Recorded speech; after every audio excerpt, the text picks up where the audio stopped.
मित्रांनो, जिल्ह्यातील 3782 शेतकरी हे अद्यापही धान बोनसच्या प्रतीक्षेत आहेत. त्यात मित्रांनो, शेतकऱ्यांना वाटत आहे की आम्हाला धान बोनस मिळेल का नाही. आता काल आपण एक व्हिडिओ टाकलेला होता, तर त्या व्हिडिओच्या माध्यमातून बऱ्याच शेतकऱ्यांनी व्हिडिओ बघितलेला आणि आपल्याला इंस्टाला त्याचबरोबर इतर ठिकाणी आता काही शेतकऱ्यांकडे आपला नंबर सुद्धा आहे. तर बऱ्याच शेतकऱ्यांनी आपल्याला मेसेज सुद्धा केले, व्हॉट्सअपला सुद्धा मेसेज केलेले आहेत, तर इंस्टाला सुद्धा मेसेज केलेले आहेत. तर बऱ्याच शेतकऱ्यांनी विचारणा केली की बाबा आम्हाला आता या टप्प्यामध्ये 3782 शेतकरी आता राहिलेले जे आहेत, तर आम्हाला या टप्प्यामध्ये म्हणजे दिवाळीच्या पूर्वी हा धानाचा बोनस वितरित होईल का. असे बरेच शेतकरी आहेत जे आम्ही ब्लॉकमध्ये होतो किंवा ब्लॉक यादीत होतो, मग आम्हाला धान बोनस मिळेल का, असे अनेक प्रश्न घेऊन शेतकरी आपल्याकडे आलेले होते. तर त्यात मित्रांनो, सध्या आपण सांगितलं होतं की बाबा निधी अवेलेबल आहे, परंतु मित्रांनो एक्झॅक्ट निधी किती रुपये अवेलेबल आहे ते सुद्धा आपल्याकडे आलेले आहे. जवळपास 3 कोटी रुपयांचा निधी, 3,66,00,000 रुपयांचा निधी हा सध्या फेडरेशनकडे अवेलेबल आहे. परंतु मित्रांनो, आता जे 3782 शेतकरी आहेत, मग त्यांच्यासाठी निधीची आवश्यकता किती आहे, कशामुळं हा निधी जे अवेलेबल होता ते कशामुळे शेतकऱ्यांच्या खात्यावर वितरित केला गेला नाही, तर आता मग दिवाळीपूर्वी वितरित होईल की दिवाळीच्या टायमिंगमध्येच वितरित होईल, अशा अनेक प्रश्नांची उत्तरे आपण आजच्या व्हिडिओमध्ये क्लिअर करण्याचा प्रयत्न करणार आहोत. तर पुढच्या चॅनलवर नवीन असाल तर चॅनलला सबस्क्राईब करा आणि समोरील जे बेल आयकॉन बटन आहे ते दाबायला विसरू नका. तर नमस्कार मित्रांनो, मी राजसूर्य, स्वागत आहे कृषी मॅन यूट्यूब चॅनलमध्ये. मित्रांनो, एकंदरीत बघायचं झालं तर जिल्ह्यातील बरेच शेतकरी आपल्या कॉन्टॅक्टमध्ये आहेत आणि बरेच शेतकरी आपल्याला विचारत सुद्धा आहेत की बाबा धानाचा बोनसबद्दल तुम्ही बऱ्याच दिवसापासून व्हिडिओ बनवला नाही. आता कालचा व्हिडिओ बऱ्याच शेतकऱ्यांनी बघितला नसेल किंवा असेल तरी सुद्धा प्रश्न भरपूर शेतकऱ्यांचे आहेत.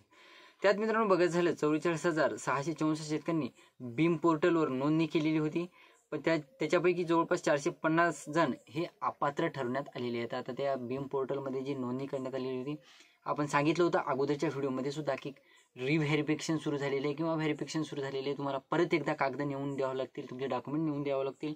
आपण काही व्हिडिओमध्ये पाठीमागं त्या व्हिडिओला बरेच दिवस झालेले, त्या व्हिडिओमध्ये आपण सांगितलेलं होतं. आता बऱ्याच शेतकऱ्यांनी डॉक्युमेंट दिले सुद्धा असतील किंवा काही शेतकऱ्यांनी डॉक्युमेंट देण्याची टाळाटाळ केलेली असेल.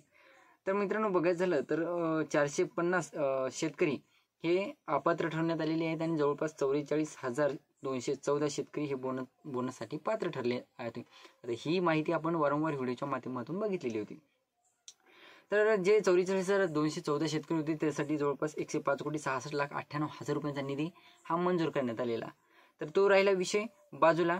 तर जे निधी मंजूर करण्यात आलेला होता त्याच्यापैकी जवळपास 99,66,98,000 रुपये हे फक्त फेडरेशनकडे प्राप्त झालेले होते आणि जवळपास 40,432 शेतकऱ्यांना जवळपास बघायचं झालं तर जे धानाचा बोनस आहे तो वितरित करण्यात आलेला होता. तर आता उर्वरित जे 3782 शेतकरी आहेत ज्यांनी बीम पोर्टलवर ब्लॉक लिस्टमध्ये जे शेतकरी गेलेले होते बीम पोर्टलच्या, आता काही शेतकरी मला वाटतं 2-4 शेतकऱ्यांनी आपल्याला विचारलं सुद्धा कालच्या व्हिडिओ बघून की बाबा आमचं ब्लॉक लिस्टमध्ये होतं नाव किंवा आम्ही ब्लॉक लिस्टमध्ये गेलेलो होतो, तर आम्हाला धान बोनस वितरित होईल का नाही. तर मित्रांनो, जवळपास 3782 शेतकरी हे तुमच्याबरोबर, तुम्ही 1-2 शेतकरी नाही तर 3782 शेतकरी हे ब्लॅकलिस्टमध्ये गेल्याने त्यांची बोनसची रक्कम ही थांबवण्यात आलेली होती. आता ही जी थांबवण्यात आलेली रक्कम होती जवळपास 2-3 महिन्यापूर्वी, मला वाटतं 2 महिने 3 महिने काहीतरी झालेले आहेत धान बोनस वाटपाला सुरुवात होऊन, तर त्या टायमिंगमध्ये ह्या शेतकऱ्यांची ब्लॅकलिस्टमध्ये यांना टाकण्यात आलेलं होतं. त्यानंतर मित्रांनो त्यांचं रिव्हेरिफिकेशन झालं, पडताळणी झाली परत एकदा आणि त्यानंतर आता त्यांच्या धानाच्या बोनसच्या प्रक्रिया सुरू झालेली आहे. तर जे शेतकरी आता वन हक्क किंवा वन पट्ट्यामध्ये जे शेतकरी येतात तेच शेतकरी हे आता सध्या धान बोनसच्या प्रतीक्षेत आहेत. तर जवळपास मित्रांनो बघायचं झालं तर जे आता शेतकरी उर्वरित आहेत, आता आपण सांगितलेलं आहे की उर्वरित शेतकरी आहेत जे 3782 शेतकरी. आता नॉर्मली बघायचं झालं तर फेडरेशनकडे अवेलेबल निधी ते 2-3 महिन्यापासून ते अवेलेबल निधी होता, तो होता जवळपास 3,66,00,000 रुपयांचा. 3 महिन्यापासून हा निधी त्यांनी तिथेच असं जपून ठेवलेला आहे, शेतकऱ्यांच्या खात्यावर त्यांनी वितरित केलेलं नाही. मग त्यांचं म्हणणं काय, फेडरेशनवाल्याचं म्हणणं आहे की बाबा हे जे 3782 शेतकरी आहेत तर या शेतकऱ्यांना जवळपास 5,58,00,000 रुपयांचा जे निधी आहे तो पाहिजे. म्हणजे एवढा निधी जर दिला तुम्ही, आता इथं 3,66,000 रुपये जे 3,66,00,000 रुपयांचा निधी आहे, मग जे उर्वरित 1-1.5 जवळपास 2 कोटी पकडूया आपण, जवळपास 2 कोटी निधी हा अद्यापही शेतकऱ्यांना पाहिजे. म्हणजे जे शेतकरी संख्या उर्वरित आहे, जे शेतकरी अद्यापही वन हक्क वनपट्ट्यामध्ये जे येतात शेतकरी, त्यांच्यासाठी जवळपास 5 कोटी 58 लाख रुपयांचा निधी लागतो. तर मग जवळपास 1.5-2 कोटी रुपयांचा निधी हा कमी पडत आहे. मग हे जे कमी पडत आहे निधी, मग परत एकदा आम्ही आता हे 3,66,00,000 रुपयांचा निधी आम्ही शेतकऱ्यांच्या खात्यावर वितरित करायचा. मग जे परत एकदा वितरित केल्याच्या नंतर मग 4-2 शेतकरी राहतील. मग त्यांच्यासाठी 1.5 कोटी तुम्ही मंजूर करणार नाही, शासनातर्फे मंजूर होणार नाहीत, असं देखील फेडरेशनवाल्यांचं म्हणणं आहे. ते सुद्धा बरोबर आहे मित्रांनो.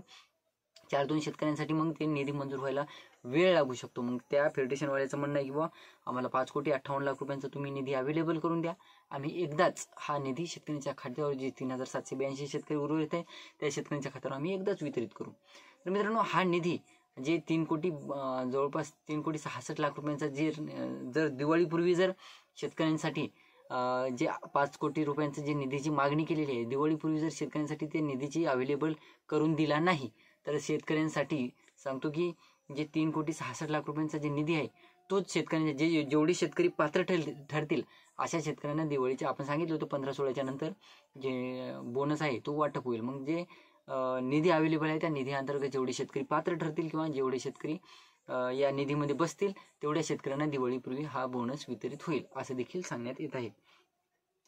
तर आता शेतकरी जे उर्वरित राहतील मग त्यांना जे धानाचा बोनस आहे, म्हणजे समजा जर यांनी 3,66,00,000 रुपये जर वितरित केले, तर मग 3,66,00,000 रुपये वितरित केल्याच्या नंतर जे 1.5-2 कोटी रुपये इतर शेतकरी उरतील, जे शेतकरी, मग त्यांच्यासाठी निधी मंजूर व्हायला वेळ लागेल. तर हे होते असं, म्हणजे ही अशी पॉसिबिलिटीज होईल.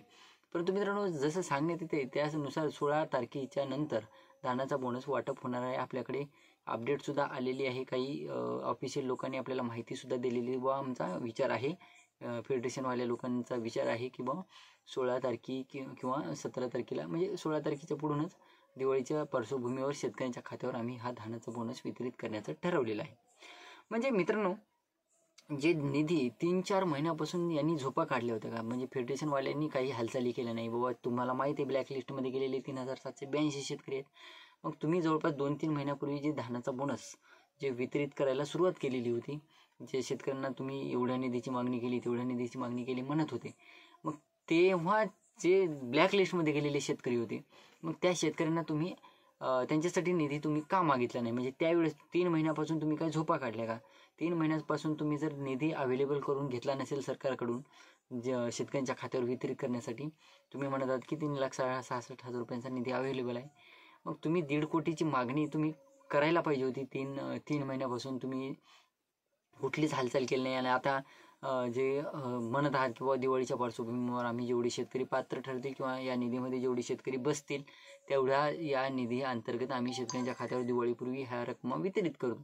म्हणजे एकंदरीत बघायचं झालं मित्रांनो, परत एकदा शेतकऱ्यांना जे उर्वरित शेतकरी उरतील, समजा जर यांनी निधी 1.5-2 कोटीचे जे म्हणजे एक्स्ट्रा लागणार आहे जे निधी, तर त्याची मागणी केल्याच्यानंतर ते निधी जर यांनी अवेलेबल केला तर ठीक आहे, तर नाही केला तर आम्ही एवढ्या निधीमध्ये जेवढे शेतकरी होतील पात्र त्यांच्या खात्यावर या रक्कमा वितरित करू, असं सांगण्यात येत आहे. म्हणजे शेतकऱ्यांचं इथे सुद्धा मरणच आल्यासारखं आलेलं आहे. तर मित्रांनो, ही होती छोटीशी माहिती. व्हिडिओ आवडला असेल तर लाईक करा, चॅनलला सबस्क्राईब करा आणि ज्या शेतकऱ्यांपर्यंत पोहोचवण्याचा प्रयत्न करा, जेणेकरून इतर शेतकऱ्यांना सुद्धा या महत्त्वपूर्ण व्हिडिओचा, धान बोनसच्या प्रतीक्षा असलेल्या शेतकऱ्यांना महत्त्वपूर्ण व्हिडिओचा फायदा होणार आहे. धन्यवाद.